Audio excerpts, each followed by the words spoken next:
Áudio resumo capítulo 3, livro Brasil, Coração do Mundo, Pátria do Evangelho, psicografado por Chico através do espírito Humberto de Campos.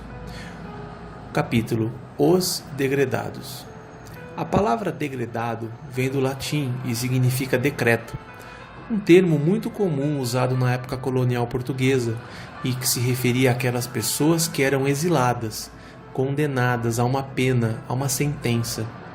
Quando os navios portugueses descobriam novas terras, primeiro desembarcavam esses degredados para avaliar se os habitantes de lá, os indígenas, eram hostis, e aí sim desembarcavam o resto da tripulação.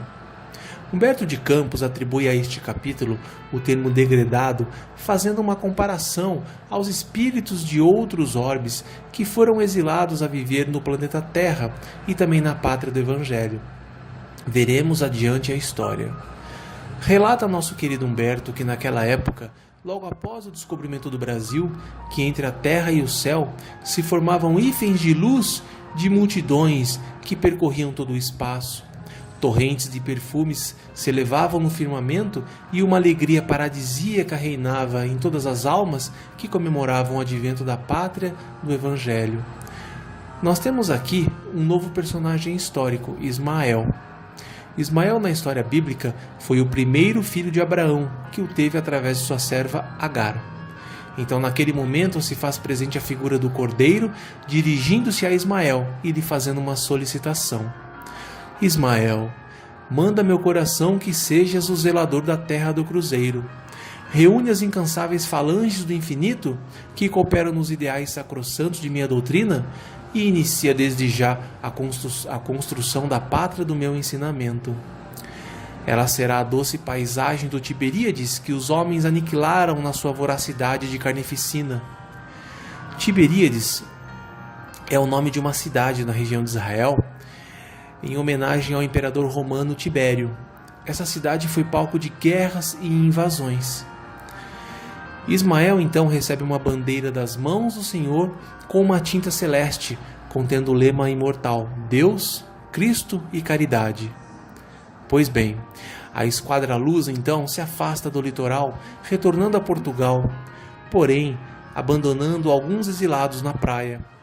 Um deles foi Afonso Ribeiro, que num gesto de desespero se aventura em uma embarcação feita com tronco de árvore e chorando pede a Jesus que o leve daquele sofrimento e dor de ter sido afastado de sua pátria portuguesa. É neste momento então que Ismael se faz das rogativas do Mestre Jesus e intercede como se um sopro reconduzisse a embarcação do pobre homem de volta à praia, aonde é envolvido pelo coração humilde dos silvícolas. Ismael havia realizado então seu primeiro feito nas terras de Veracruz. E encerrando o capítulo, primeiro surgiram os índios, que eram simples de coração. Em segundo chegaram os sedentos de justiça divina.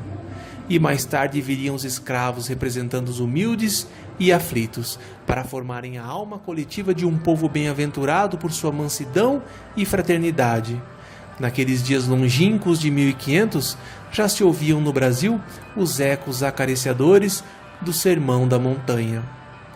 Apenas para contextualizar, a expressão bem-aventurado que Jesus descreve com tanto amor no Evangelho segundo o Espiritismo, bem-aventurado significa uma condição de felicidade que independe das circunstâncias.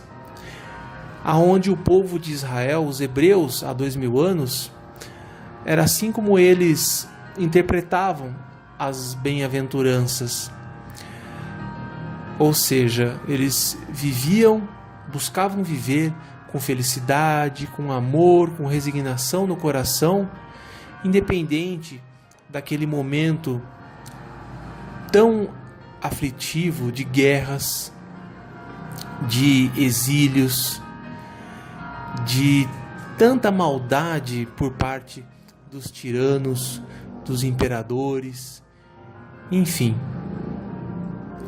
Fiquem com Deus e encerramos aqui o terceiro capítulo.